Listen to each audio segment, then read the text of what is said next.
If you handed me $10,000 right now and told me to start a dividend investing journey from scratch, knowing everything I know today, I wouldn't hesitate. I'd split that money between exactly 3 ETFs.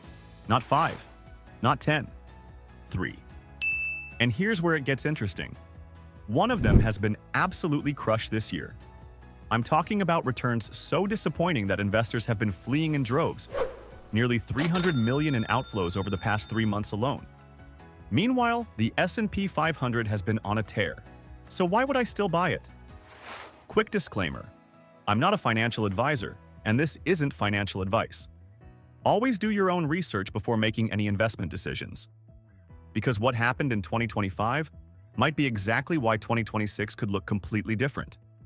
And the investors who understand this are quietly positioning themselves while everyone else chases whatever's working right now. Today, I'm breaking down the exact 3 ETFs I'd use to restart my investment portfolio, why I'd choose each one for a specific purpose, and the order I'd actually buy them in. The third one might surprise you, because on the surface it looks like the worst performer of the bunch. Let me start with the foundation. Every solid dividend portfolio needs a growth engine. Something that doesn't just pay you today but compounds relentlessly over decades. That's where DGRO comes in. The iShares Core Dividend Growth ETF holds about 400 companies, but what makes it different is the screening process. Every company must have increased its dividend for at least 5 consecutive years. The payout ratio has to stay below 75%. And here's the clever part. They actually exclude the highest yielding stocks from the index before applying these screens. Why would they do that? Because the highest yields often signal trouble. A company with an 8% yield might be one bad quarter away from cutting that dividend entirely. DGRO sidesteps this trap by prioritizing companies that grow sustainably. The numbers tell the story. DGRO returned about 16.5% in 2024. Over the past decade, it's averaged nearly 13% annually. The expense ratio sits at just 0.08%, meaning for every $10,000 invested, you're paying $8 per year in fees. Harry put $10,000 into DGRO 5 years ago. Today, that position could worth roughly $17,900, and the dividend payments have grown every single year along the way. The top holdings read like a who's who of American business. Johnson & Johnson, Apple, JP Morgan, Exxon, AbbVie. These aren't speculative bets. They're companies that have demonstrated they can raise dividends through recessions, pandemics, and everything in between. But DGRO has a weakness.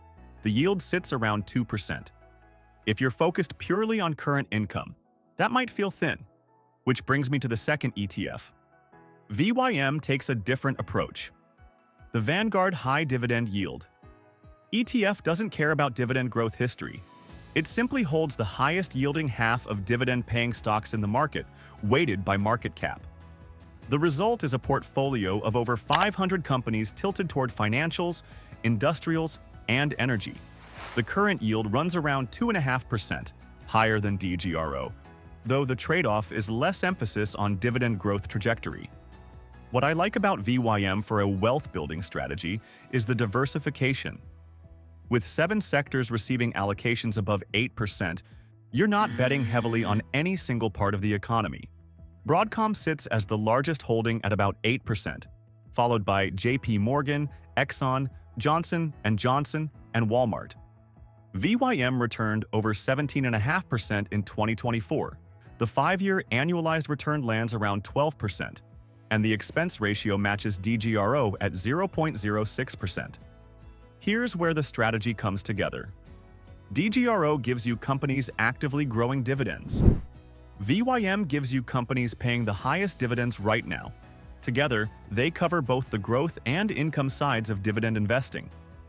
But there's a third piece I'd add, and this is where most people watching will disagree with me. SCHD, the Schwab US Dividend Equity ETF, has been the darling of dividend investors for years. Over $70 billion in assets, a reputation for quality. But 2025 has been brutal. While the S&P 500 climbed, SCHD barely moved. Year-to-date returns sit around 4 to 5%. The trailing 12-month performance actually went negative at points this year. Investors who bought expecting market-beating returns have been disappointed. So why would I buy it now? Because SCHD's underperformance isn't random, it's structural, and it might be about to reverse. Following the 2025 reconstitution, SCHD's largest sector allocation shifted to energy at nearly 20%. Healthcare and consumer staples round out the top three. What's missing? Technology. The sector that's driven the S&P 500's gains barely registers in SCHD's portfolio. When AI stocks are soaring, SCHD looks terrible by comparison. But when interest rates stabilize, when investors start prioritizing valuations over hype, when the next rotation happens, SCHD's portfolio of ConocoPhillips, Merck, Amgen, Cisco, and AbbVie could suddenly look very attractive. The dividend yield on SCHD currently sits around 4%, nearly double what DGRO offers. And despite the recent underperformance, SCHD's 10-year annualized return still lands around 12%. The expense ratio is just 0.06%.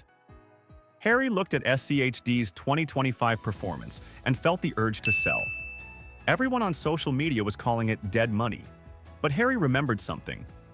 Value investing always looks wrong until suddenly it looks obvious. If I'm restarting in 2026, I want exposure to what's unloved today. SCHD gives me that. Now, here's how I'd actually structure this retirement planning approach with a fresh $10,000. 40% goes into DGRO. That's $4,000 buying into companies with proven dividend growth track records. This is the core position that I'd add to consistently over decades. 30% goes into VYM. That's $3,000 capturing higher current yield while maintaining broad diversification. This position generates more passive income today while still participating in market growth. 30% goes into SCHD. That's $3,000 positioned for the value rotation that could accelerate in 2026. With interest rates potentially declining and AI valuations stretched, defensive dividend payers might finally get their moment. The combined portfolio yields somewhere between 2.5% and 3%, meaningful income without sacrificing growth potential. The expense ratios average around 0.07% across all three. And you're holding roughly 1,200 individual positions when you add up all three funds. But I want to be clear about what this strategy requires. Patience. SCHD might continue underperforming for another 6 months or a year. DGRO's lower yield means less income in your pocket today. VYM's holdings could face pressure if the economy weakens significantly.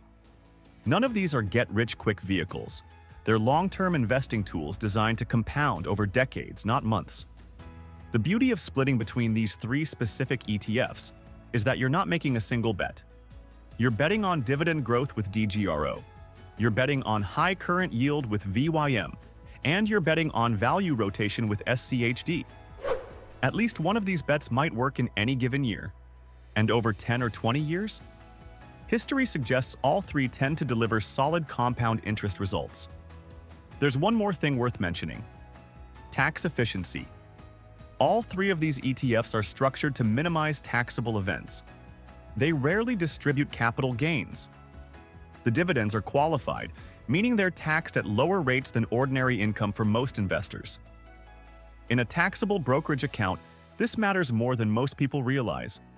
Harry's friend loaded up on individual stocks and actively managed funds. Every December, he gets hit with capital gains distributions he didn't ask for. Harry's ETF portfolio? Almost nothing. The difference compounds over decades. If you're starting fresh in 2026, the worst thing you can do is chase whatever worked in 2025. Technology stocks won't outperform forever. AI enthusiasm will eventually normalize. And when that happens, the boring dividend payers that everyone ignored might suddenly look brilliant. DGRO for growth, VYM for income, SCHD for the reversion trade. That's my playbook.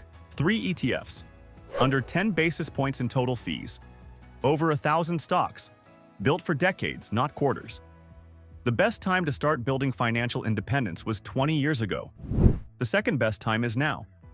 If you want to see how these 3 ETFs stack up against traditional index funds like VOO over the long term, That breakdown is right here.